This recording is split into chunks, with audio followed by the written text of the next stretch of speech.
Praise the Lord. आज हिंदी कलीसिया में से और हिंदी बाइबल स्टडी के लिए जो आए हैं सबको प्रभु यीशु मसीह के धन्य नाम से मैं आशीषित कहता हूं और आज की बाइबल स्टडी की ओर आप सबको स्वागत करता हूं। हम 2-3 मिनट पहले ही शुरू कर चुके हैं, मगर जो लोग पहले ही आए हैं सबके लिए प्रभु को धन्यवाद देता हूं। हम प्रार्थना करके शुरू करेंगे। पासवान जूनी पास्टर से मैं विनती करता हूं, कृपया प्रार्थना करके शुरू करेंगे। थैंक यू पास्टर जी। क्या मिलकर प्रार्थना करेंगे। प्रभु जी, इस सुंदर दिन के लिए हम धन्यवाद करते हैं। प्रभु जी, आपकी इबादत करने के लिए, आपकी आराधना करने के लिए जो मौका आपने दिया, इसके लिए हम धन्यवाद करते हैं। प्रभु जी, आज के इस दिन प्रभु जी, आज के बाइबल स्टडी को आपके हाथों में सौंपते हैं। पवित्र आत्मा, आपकी अगुवाई हम मांगते हैं। सब कुछ यीशु मसीह के लहू के अंदर छिपा देते हैं। प्रभु जी, आपके श्रेष्ठ दास को सामर्थ्य रूप से उपयोग कीजिए। प्रभु जी, सुनने वालों हर एक भाई बहनों के लिए हम प्रार्थना करते हैं। प्रभु जी, ये जो क्लास अनेक लोगों को एक फायदामंद होने के लिए हम प्रार्थना करते हैं। आपकी आशीष, आपके ज्ञान, आपके अभिषेक हर एक व्यक्तियों के ऊपर, विशेष करके प्रभु जी आपके दास के ऊपर होने के लिए हम प्रार्थना करते हैं। हमारी प्रार्थना आप सुनने के लिए धन्यवाद करते हैं। यीशु मसीह के नाम से प्रार्थना सुनिए, कबूल कीजिए प्रभु जी। आमीन आमीन आमीन आमीन। थैंक यू जूनी पास्टर जी।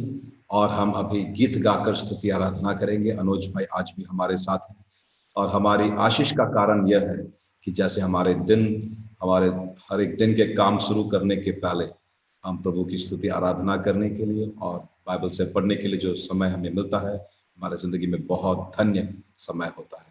अनुज भाई, कृपया हमें स्तुति आराधना में अगुवा दें।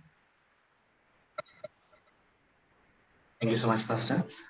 सभी को जय मसीह की। क्यों ना इस वक्त हम इस गीत को गाएंगे, जैसे माता संभालती। हम सभी, हमारे प्रिय परमेश्वर हमें जैसे वचन में कहता है कि मुर्गी अपने बच्चों को पंखों तले छिपाती, वैसे परमेश्वर हमें छिपा के रखा है। क्यों इस गीत को गाकर हम थोड़ी देर परमेश्वर की महिमा को करेंगे।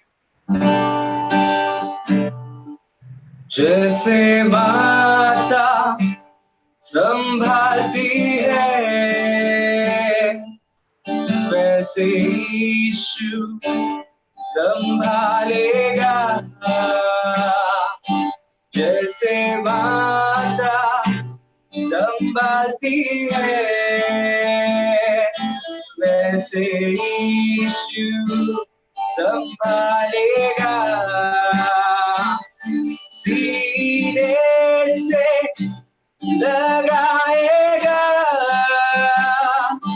चिंता सब हटाएगा। सीने से लगाएगा, चिंता सब हटाएगा। जैसे माता संभालती है, वैसे यीशु संभालेगा। जैसे माता संभालती है, वैसे यीशु संभालेगा। तो हाथ कर ले जाएगा, चट्टान पर चढ़ाएगा। हाथ कर ले जाएगा, चट्टान पर चढ़ाएगा। जैसे माता संभालती है,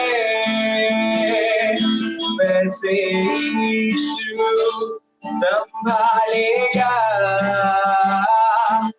जैसे माता संभालती है, वैसे यीशु संभालेगा। कभी भी ना छोड़ेगा, कभी भी ना त्यागेगा, कभी भी ना छोड़ेगा, कभी भी ना त्यागेगा। जैसे माता संभालती है वैसे यीशु संभालेगा। जैसे माता संभालती है वैसे यीशु संभालेगा। जैसे माता संभालती है वैसे यीशु संभालेगा। ओ तेरा धन्यवाद करते परमेश्वर, तू हमें परमेश्वर हमेशा हर पल संभालने वाला, इस कठिन परिस्थिति में परमेश्वर तो हमारे साथ है। तेरा धन्यवाद करते परमेश्वर। आगे के समय को हम तेरे हाथों में देते हैं। प्रार्थना मुझे नासरी यीशु मसीह के नाम से मांगते हैं। आमीन। थैंक यू अनुज। हम हर हफ्ते के दिन हम क्या करते हैं, जो मलयालम में बाइबल स्टडी लेते हैं वो भी हिंदी में लेते हैं और वो ही हम अंग्रेजी में भी लेते हैं। तो कल जो हमने मलयालम में लिया था उसी का हिंदी में जो आज हम लेना चाहते हैं। और इस बाइबल स्टडी में पिछले दिन जो हमने सीखा था कि प्रकाशित पुस्तक में हमारे प्रभु यीशु मसीह ने जो प्रकाशन दिए थे उसके बाद, और इन अंतिम दिनों में जो हमें इस दर्शन से सीखना है उसके बारे में हम सीखने के लिए अपने आप को तैयार कर रहे थे। पिछले हफ्ते हमने देखा कि जो कुछ प्रभु हमसे बात करता है one step at A time, हमें हर दिन एक कदम बढ़ाता है। ये नहीं कि आते ही सब कुछ बता देता है, और प्रभु हमसे ये नहीं कहता कि जैसे आप आएंगे सब कुछ मैं आपको दिखा दूंगा, कहाँ कहाँ से गुजरना पड़ेगा, कहाँ तक पहुंच जाएंगे। नहीं, one step at A time, एक कदम रखने पर हम जहाँ विश्वास योग्य ठहरते हैं उधर प्रभु हमें अगले कदम ले जाता है। तो इस प्रकार हमें प्रभु के स्वभाव को भी हमें समझना है ताकि हमारे आत्मिक यात्रा में हम सफलता प्राप्त करें। हमने ये देखा था कि हर वक्त जैसे हम प्रभु को ध्यानपूर्वक सुनते हैं और एक कदम कदम रख के आगे बढ़ते हैं, तो उसमें हमारा जो रिस्पॉन्स होता है, हम जिस प्रकार प्रभु से अपनी बोली, अपनी भावनाएं, अपनी चाल चलन में हम प्रभु के राहों में चलने के लिए अपने आप को तैयार करते हैं, हमारा रिस्पॉन्स बहुत ही महत्वपूर्ण होता है। अगर हम चुप बैठें तो प्रभु भी चुप हो जाता है। उदाहरण के लिए एक बार एक अंधा व्यक्ति था, बतिमाइस नाम का। वो शहर के अंदर एक अंधा व्यक्ति बैठा था और शहर के गेट पर, और जैसे ही प्रभु यीशु मसीह उधर से गुजरे तो उन्होंने आवाज उठाकर चिल्ला चिल्ला कर बोला, हे प्रभु यीशु, दावीद के संतान, आ मुझे उद्धार कर, मुझे रक्षा दे, मुझे बचा दे, मुझे आंखों में मुझे दृष्टि चाहिए। और प्रभु लोग ने बोला तुम चुप रहो। सब लोग मिलकर उनको डांटने लगे, चुप रहो, प्रभु को तंग मत करो। मगर उन्होंने जब आवाज उठाकर प्रभु को बुलाया, प्रभु ने आकर उनको चंगा कर दिया। बाइबल कहती है कि प्रभु ने उनको आंख दे दिया, मगर जो दूसरे अंधे लोग थे उधर वैसे ही बैठे रहे। अगर हम हमारे आवाज, हमारे शब्द को उठाकर प्रभु से रिस्पॉन्ड करते हैं तो प्रभु का रिस्पॉन्स हमसे बदल जाता है। और एक और उदाहरण मैं देना चाहता हूं।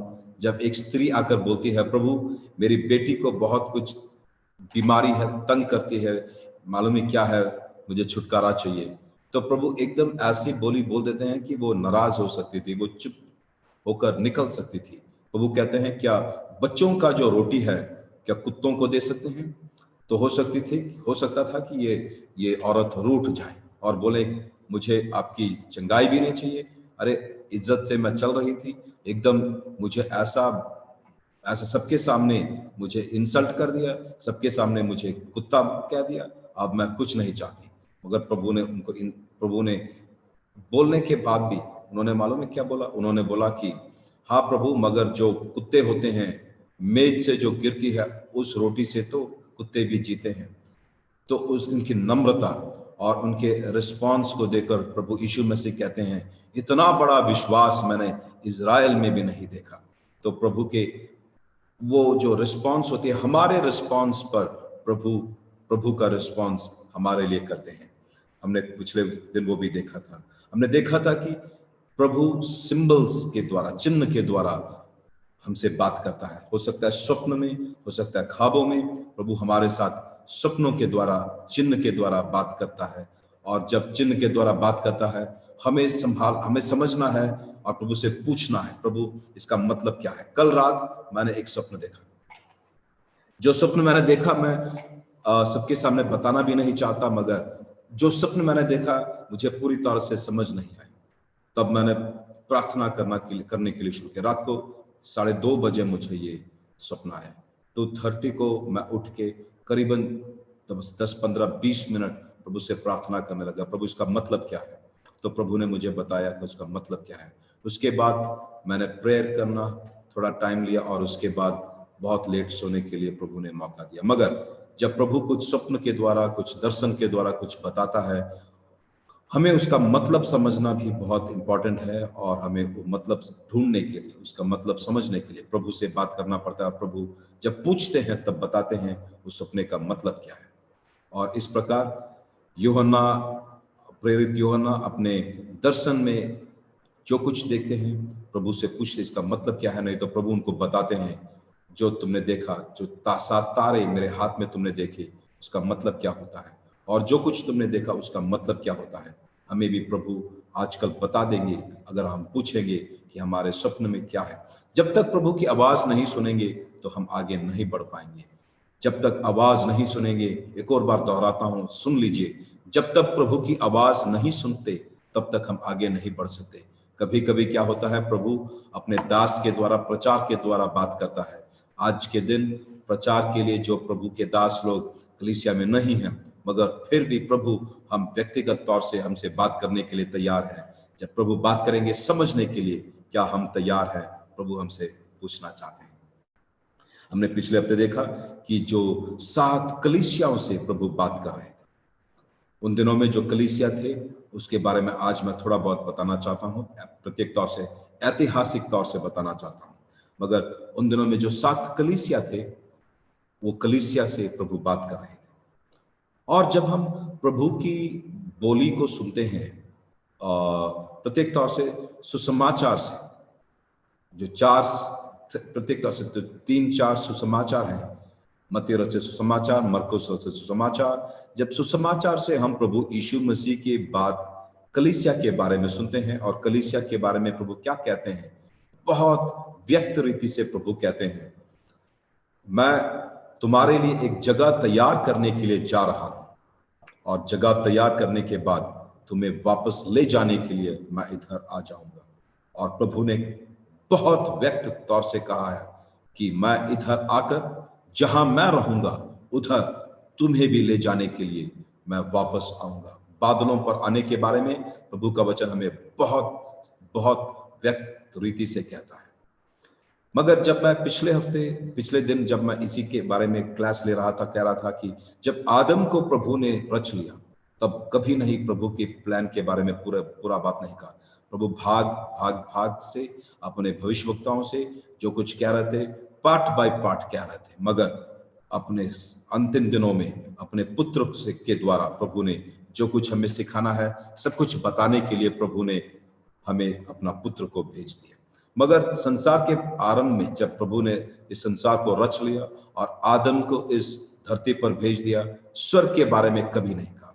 बस इतना ही कहा कि तुम इस धरती पर रहो, इस धरती पर अधिकार चलाओ और इस धरती को पूरा भर कर इस धरती पर अधिकार चलाओ। तब तो कह सकते थे, अरे जहां स्वर्ग में मैंने अपने कलीसिया के बारे में एक पद्धति तैयार किया है। प्रभु ऐसा कभी नहीं कहते, स्टेप बाय स्टेप कहते हैं। अंतिम दिनों में जब प्रभु यीशु मसीह आए तब प्रभु के पद्धति को पूरी तौर से प्रभु ने बताया, कहा जहां मैं हूं उधर तुम्हें भी ले जाने के लिए एक जगह तैयार करके मैं तुम्हें भी उधर ले जाऊंगा। ठीक है, तो कलीसिया को प्रभु यीशु मसीह बादलों पर आकर कलीसिया को इधर से ले जाएंगे, प्रभु का वायदा है। प्रभु के पहले आगमन के बारे में करीबन 350 बार कहा गया है, तो प्रभु के दूसरे आगमन के बारे में बहुत बहुत अधिक बार प्रभु ने कहा है कि मैं वापस आऊंगा। जब प्रभु इस धरती पर आए तो बस एक स्वर्गदूत आकर मरियम से कहा, कुमारी तू एक पुत्र को जन्म देगी। बस एक दूत आकर, स्वर्गदूत आकर एक मरियम से कहा। मगर हम देखते हैं जब प्रभु वापस स्वर्ग की ओर जा रहे थे तो दो स्वर्गदूत आकर, उधर जितने लोग खड़े थे, करीबन 500 लोग खड़े थे, सबसे आकर कहा, ये प्रभु यीशु मसीह जो अभी स्वर्ग की ओर जा रहे हैं, जिस प्रकार आप देख रहे हैं उसी प्रकार वापस आएंगे। प्रभु यीशु मसीह के दोबारा आने के बारे में प्रभु के वचन में बहुत ही सामर्थ्यशाली रूप से कहा गया है, और प्रभु दोबारा आएंगे। मगर जब प्रभु दोबारा आएंगे, उस दोबारा आते वक्त दो बार, मतलब वो दोबारा आने के समय टू फोल्ड उनका जो आएगा, वो आएंगे, उनका उनके आने का दो टाइप होता है। सबसे पहले बादलों पर होके आएंगे, रहस्य तौर से आएंगे, और जब रहस्य तौर से आएंगे तब बस कलीसिया उनको देख पाएगी और कलीसिया को बादलों पर ले जाएंगे। प्रभु के वचन में दिखा गया है। आने वाले दिनों में उसके बारे में थोड़ा गहराई में बताना चाहता हूं। और 50% लोग इधर ही रह जाएंगे।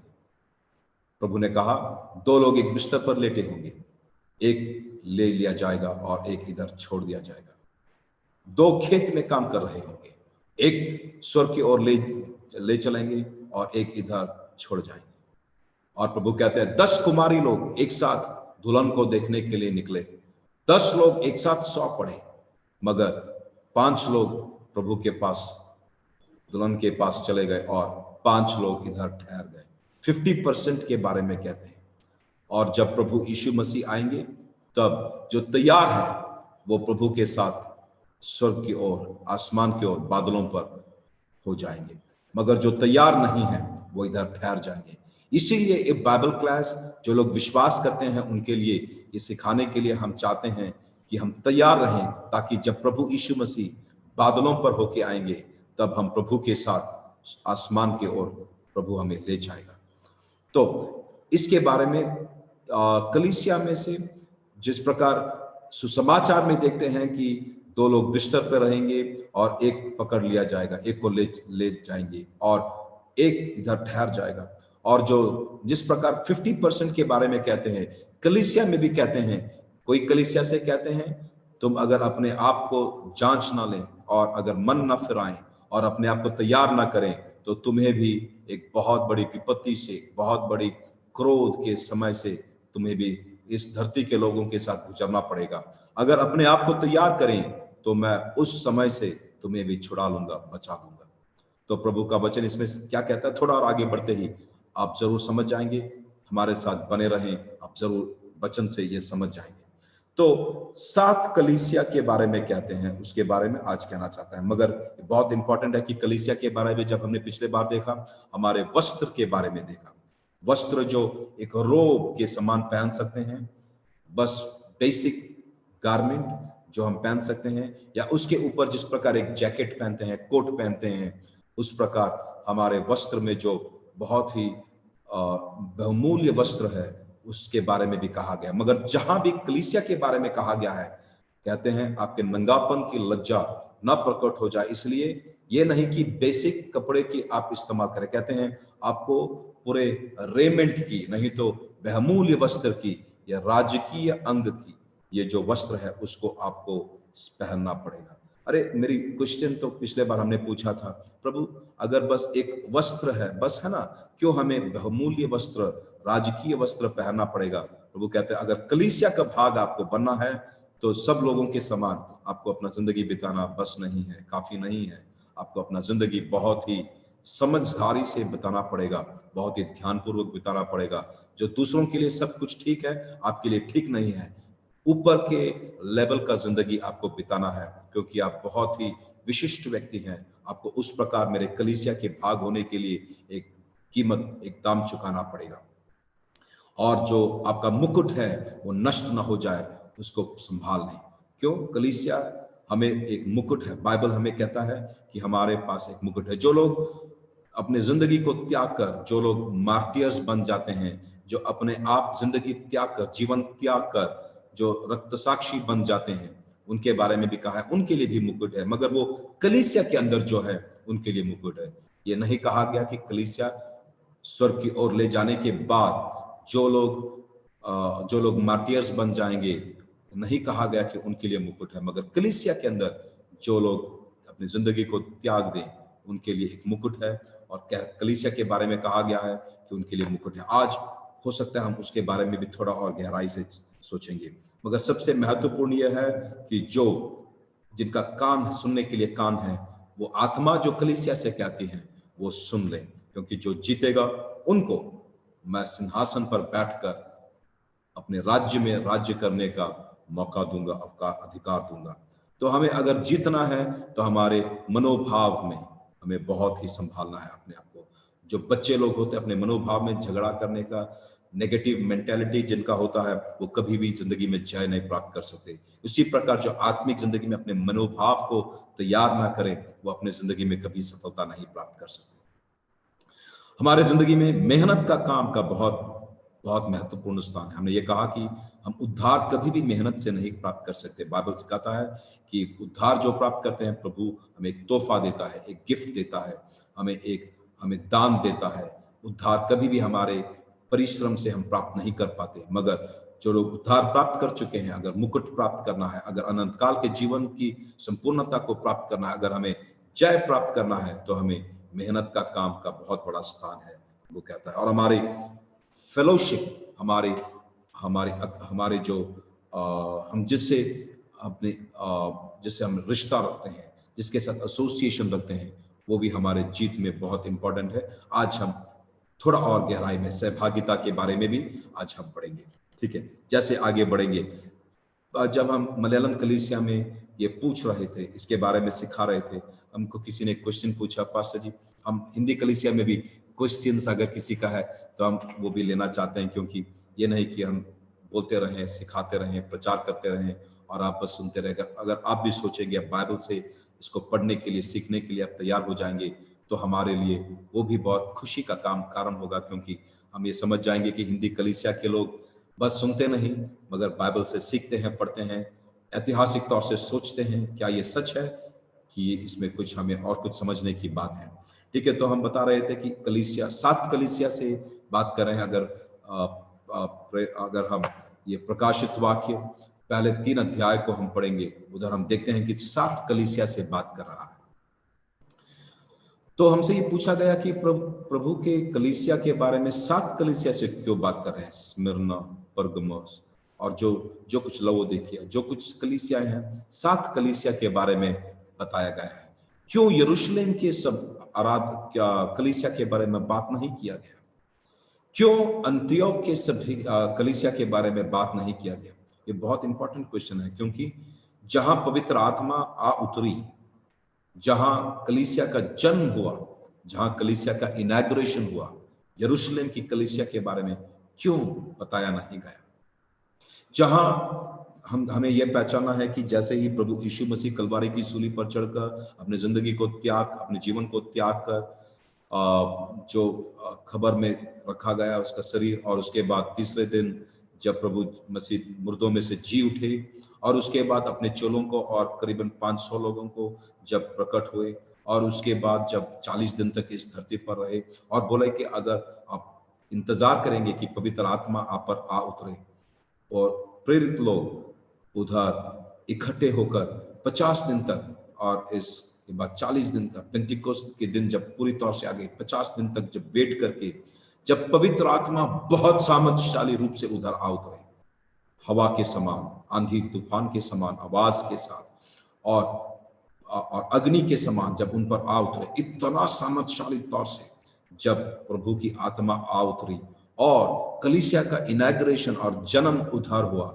और उधर थे सब प्रेरित लोग, उधर से सब चेले लोग, उधर से 120 लोग जिन पर पवित्र आत्मा आ उतरी, और उधर थे 3000 लोग जो एक ही दिन में आप पहुंचे थे, कलीसिया के अंदर आज जुड़े थे, और उधर ही थे 5000 लोग दूसरे दिन, 8000 लोग 2-3 दिन में, मालूम नहीं 1 हफ्ते में, मालूम नहीं कितने दिनों में, बहुत से लोग कलीसिया के अंदर आ उठे।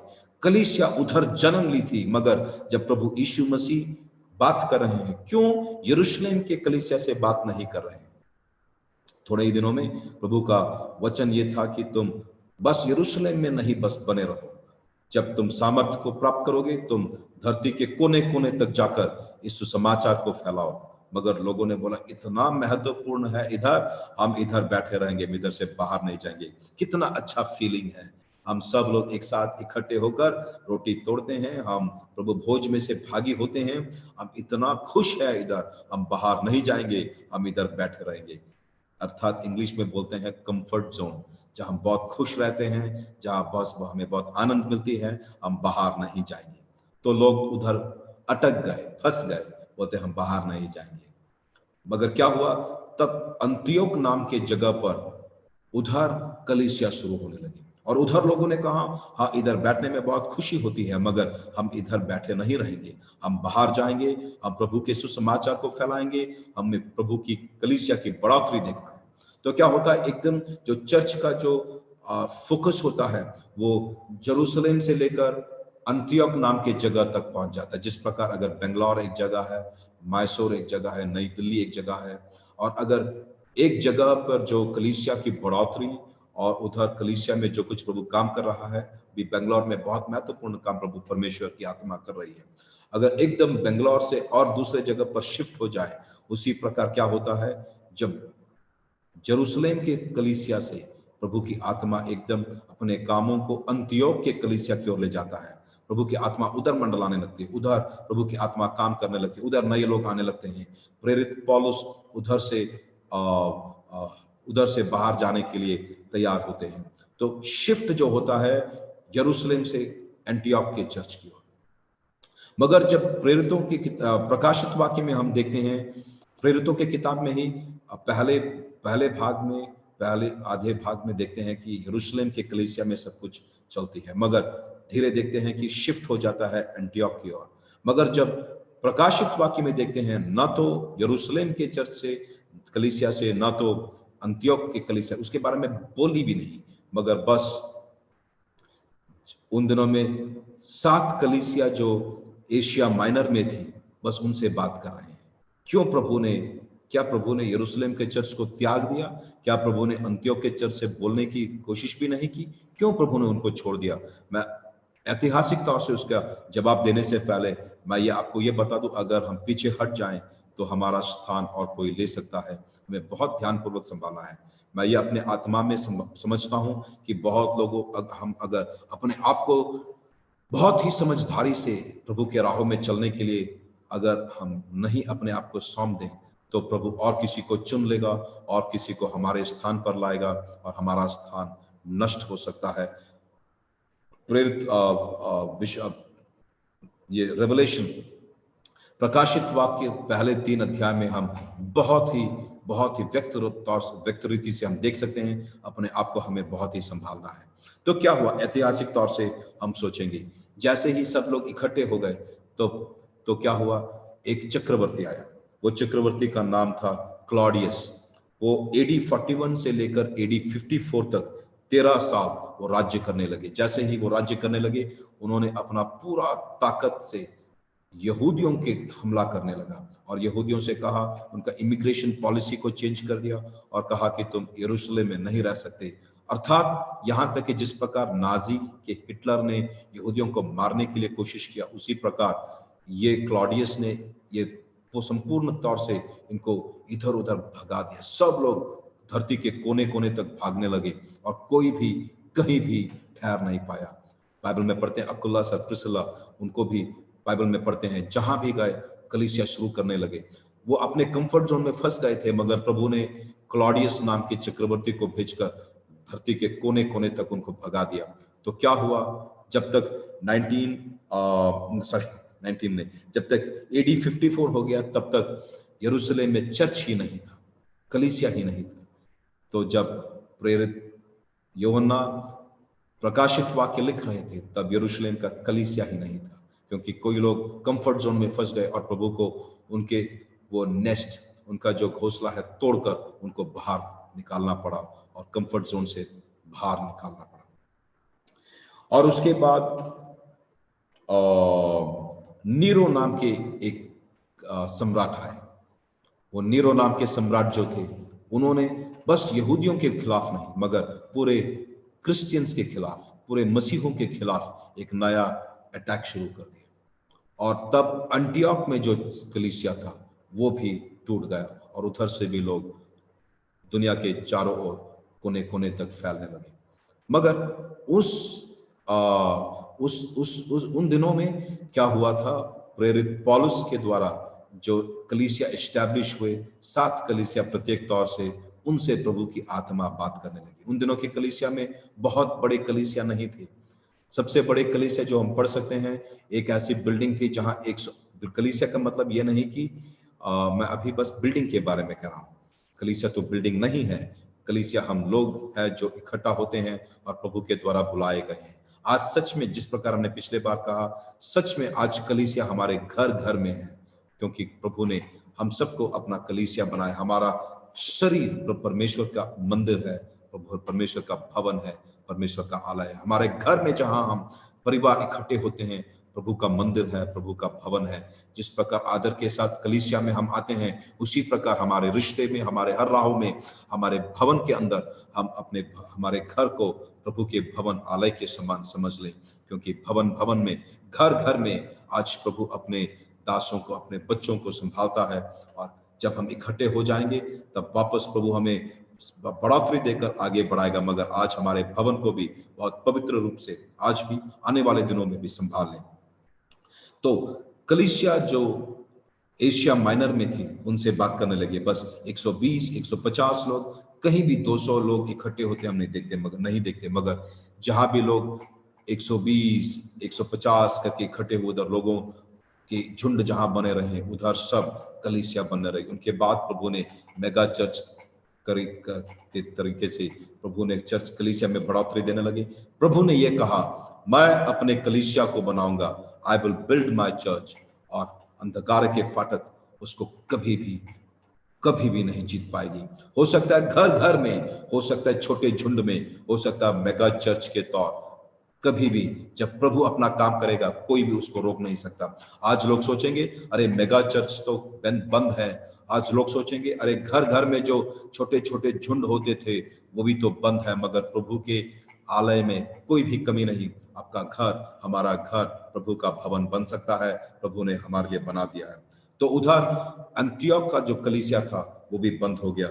और जो लोग ऐतिहासिक तौर से समझना चाहते हैं, 23 जून 79 से लेकर 13 सितंबर 81 तक, करीबन 2 साल, बस 2 साल, टाइटस नाम के एक सम्राट आए और उन्होंने यरूशलेम में जो बहुत बड़ा आलय था, जो बहुत बड़ा मंदिर था, जो सोलोमन के मंदिर के बाद हेरोद ने मंदिर बनाया था, प्रभु यीशु मसीह ने भविष्यवाणी दी थी कि ये पत्थर पे पत्थर न बचेगी, उस समान इसको तोड़ दिया जाएगा।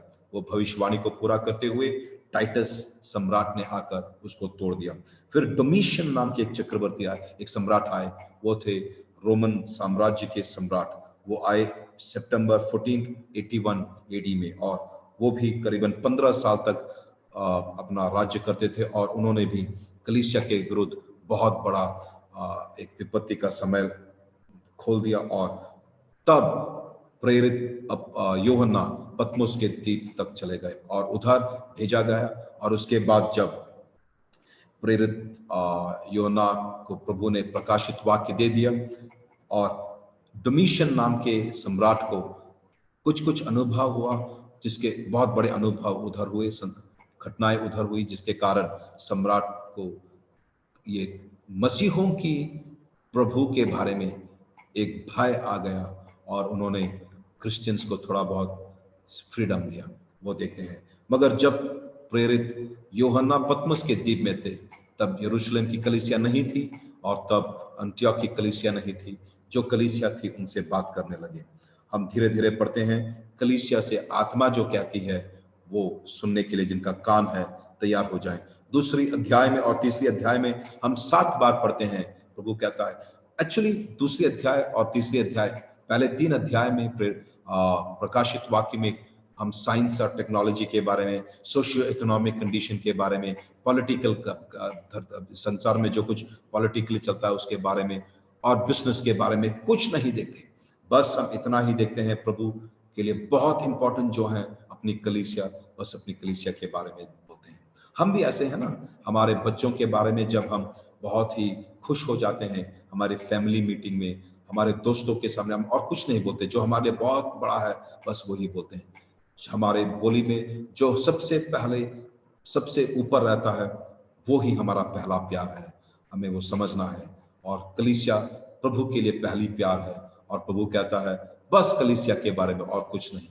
मगर 4th चैप्टर और 5th चैप्टर में 4 और 5 अध्याय में हम देखते हैं कि उसके बाद, अगर कृपया जूनी पास्टर जी हम पढ़ेंगे या तो कोई पढ़ेंगे 4th चैप्टर सबसे पहले वचन, बस 5 मिनट में बंद करना चाहता, 5-6 मिनट में बंद करना चाहता हूँ। इन बातों के बाद जो मैंने दृष्टि की तो क्या देखता हूँ कि स्वर्ग में एक द्वार खुला हुआ है। Thank you. बस और जिस बस बस समय के कमी के कारण मैं जल्दी बढ़ना चाहता हूँ। स्वर्ग में एक द्वार खुल गया, और हम देखते हैं कि इस धरती पे क्या होने वाला है देखेंगे, मगर इन 2 अध्याय में देखते हैं कि स्वर्ग में क्या हो रहा है।